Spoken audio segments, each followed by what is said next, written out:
मैं पढ़ाई में कमजोर हूँ। समझ में नहीं आता है कि मैं एक तेज छात्र बनने के लिए क्या करूँ, कहाँ से शुरुआत करूँ, कैसे शुरुआत करूँ। दोस्तों, ये वे शब्द हैं जो एक कमजोर छात्र के दिमाग में हमेशा चलते रहते हैं। वह जब भी किसी अपने से तेज छात्र को देखता है या वह जब भी किसी अपने से तेज छात्र से मिलता है तो बाद में उसके दिमाग में यही हमेशा चलता रहता है कि काश मैं भी एक तेज छात्र होता तो मेरी भी एक अलग पहचान होती। तो आज के इस वीडियो में हम इसी टॉपिक पर बात करने वाले हैं कि पढ़ाई में सबसे आगे कैसे रहें। तो इस वीडियो में मैं आपको कुछ ऐसे प्रैक्टिकली टिप्स दूंगा जिसे आप फॉलो करके डीप से एवरेज और एवरेज से हाई लेवल तक पहुंच सकते हो। तो इस वीडियो को एंड तक जरूर देखिएगा, क्योंकि क्या पता यह एक वीडियो आपकी जिंदगी बदल दे। तो अब बिना टाइम वेस्ट किए चलिए शुरू करते हैं। नंबर 1, अपने अवचेतन मन सबकॉन्शियस माइंड को मनाना है। जिन लोगों को नहीं पता है कि अवचेतन मन सबकॉन्शियस माइंड किसे कहते हैं, तो मैं उन्हें शॉर्ट में बताना चाहूँगा कि हमारा सबकॉन्शियस माइंड एक कंप्यूटर की तरह होता है, जिसमें जो थॉट आप भेजोगे वो उसे स्वीकार करेगा और उसी के अनुसार आपको परिणाम देगा। जैसे आप अपने अवचेतन मन में कहते हो कि मैं हार गया, तो आपको वह उसी के अनुसार परिणाम देगा। आपके दिमाग को निगेटिविटी से पूरी तरह से भर देगा। जैसे यह बहुत कठिन था, मैं नहीं कर पाता, मेरा टाइम पूरा वेस्ट हो गया। और कई लोग तो उस कार्य को ही कोसने लगते हैं। तो मैं आपको बता दूं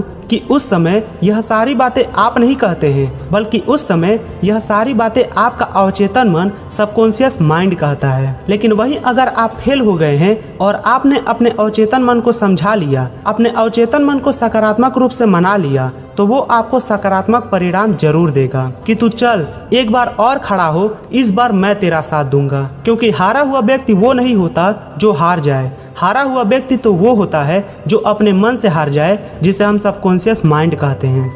दोबारा उस कार्य को शुरू करने से पहले आपको अपने सबकॉन्शियस माइंड से पूरे विश्वास के साथ कहना है कि मैं पहले भी मजबूत था, अब भी मजबूत हूँ और आगे भी मैं मजबूत रहूंगा। और ये बातें पूरे विश्वास और कॉन्फिडेंस के साथ अपने सबकॉन्शियस माइंड से कहिएगा। यह आपका साथ जरूर देगा, क्योंकि आप जैसा देंगे भाव वैसा पड़ेगा आप पर प्रभाव। नंबर 2, तेज स्टूडेंट्स के साथ रहना, उनसे मित्रता करना। सबकॉन्शियस माइंड से मित्रता कैसे करनी है ये तो आपने जान लिया, लेकिन अब उसके बारे में भी जान लीजिए जो आपके साथ रहता है, जिसे हम अपना मित्र कहते हैं। अगर आप प्रेजेंट में कमजोर हैं तो इसमें आपके मित्र, आपके संगति का भी हाथ हो सकता है। और अगर आप पास्ट में स्ट्रांग थे तो उसमें भी कहीं न कहीं आपके मित्र का भी हाथ हो सकता है। और अगर आप फ्यूचर में स्ट्रांग बनना चाहते हैं तो सीधी सी बात है, आपको अपने से स्ट्रांग छात्रों के साथ मित्रता करनी ही पड़ेगी। और खान सर जैसे बड़े टीचर्स भी कहते हैं कि एक शिक्षक को शिक्षक की तरह नहीं, उनका मित्र बनकर उन्हें पढ़ाना चाहिए, ताकि छात्र शिक्षक की हर एक बातों को समझे और जो भी कुछ पूछना है वो उनसे बेझिझक होकर पूछ सके,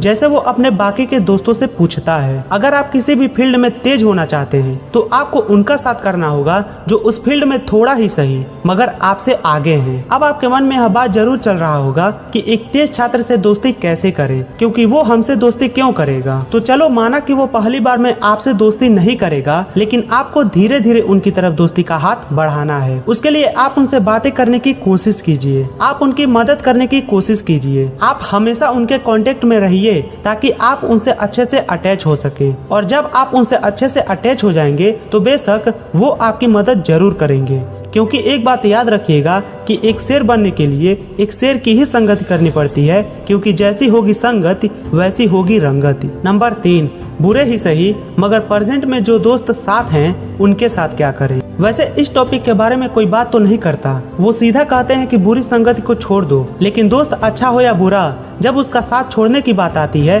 तो दुख बहुत ज्यादा होता है और कुछ समय बाद उनके बिना आपका मन भी नहीं लगता। तो उसके लिए क्या करें ताकि आप भी खुशी खुशी अपना काम करें और वो भी खुशी खुशी अपना काम करते रहें। तो उसके लिए आपको उसे किसी शांत जगह पर बुलानी है और बुलाने के बाद शांत मन से और सीरियस मूड में अपनी बातों को उनके सामने रखनी है। जैसे देख, इन सारी चीजों में कुछ नहीं रखा, चल अब अच्छे से अपनी पढ़ाई करते हैं, अपना काम करते हैं और अपना बनाते हैं। आप उस फ्रेंड से ऐसी तमाम सारी बातें शेयर कीजिए और अगर आपकी बातों को वो समझ गया और आपकी बातें मान गया तो उसे अपने साथ लेकर आगे बढ़ना है। और अगर वह आपकी बातों को समझने के बाद भी नहीं माना तो बेशक आप उससे अपना दोस्ती तोड़ सकते हैं, जो बेशक आपके भविष्य के लिए सही साबित होगा। नंबर 4, पढ़ने का प्रयास करना है। अगर आप पढ़ाई में वीक हैं और आपने लंबे समय से कभी पढ़ाई नहीं की है तो जब आप पढ़ने बैठोगे तो आपको कुछ भी समझ में नहीं आएगा। और चलो ठीक है, आप जैसे तैसे पढ़ना शुरू भी कर दिए तो कुछ समय बाद आपको बोरिंग फील होने लगेगा और आपका मन उन तमाम सारी चीजों की तरफ आकर्षित होने लगेगा जिसे आप पहले छोड़ चुके हैं। तो इसके लिए आपको अपने टाइमिंग पर बहुत ज्यादा ध्यान देना पड़ेगा, क्योंकि जब आप एक नियम बनाकर पढ़ोगे और अपना हर एक कार्य करोगे तो आपका उस कार्य में मन भी लगने लगेगा और बुरे ख्यालात भी आने बंद हो जाएंगे। अब आप सोच रहे होंगे कि पढ़ाई के लिए टाइमिंग कैसे बनाएं, तो इस वीडियो में मैंने टाइम मैनेजमेंट के बारे में बताया है, जिसे आप वीडियो के डिस्क्रिप्शन में दी हुई लिंक से जाकर देख सकते हैं। आप जितना ज्यादा व्यस्त रहेंगे आप उतना ही इन बुरे ख्यालातों से पीछा छुड़ा पाएंगे। और आपको हफ्ते या 2 हफ्ते बोरिंग तो होगा, लेकिन जब आप बार बार पढ़ने का प्रयास करोगे और याद करने का प्रयास करोगे तो कुछ समय बाद अपने आप बोरिंग होने की समस्या, ध्यान भटकने की समस्या खत्म हो जाएंगी और आपके अंदर बाहर बदलाव आने लगेगा। तो इसलिए बिना घबराए बस प्रयास करते रहना है, क्योंकि करत करत अभ्यास जन्मति होत सुजान, रस्सी आवत जात जब सील पर करत निशान। नंबर 5, फालतू की चीजों को छोड़ना है, उसे इग्नोर करना है। अगर आप बदतर से बेहतर की तरफ बढ़ना चाहते हैं तो आपको गलत संगति के साथ साथ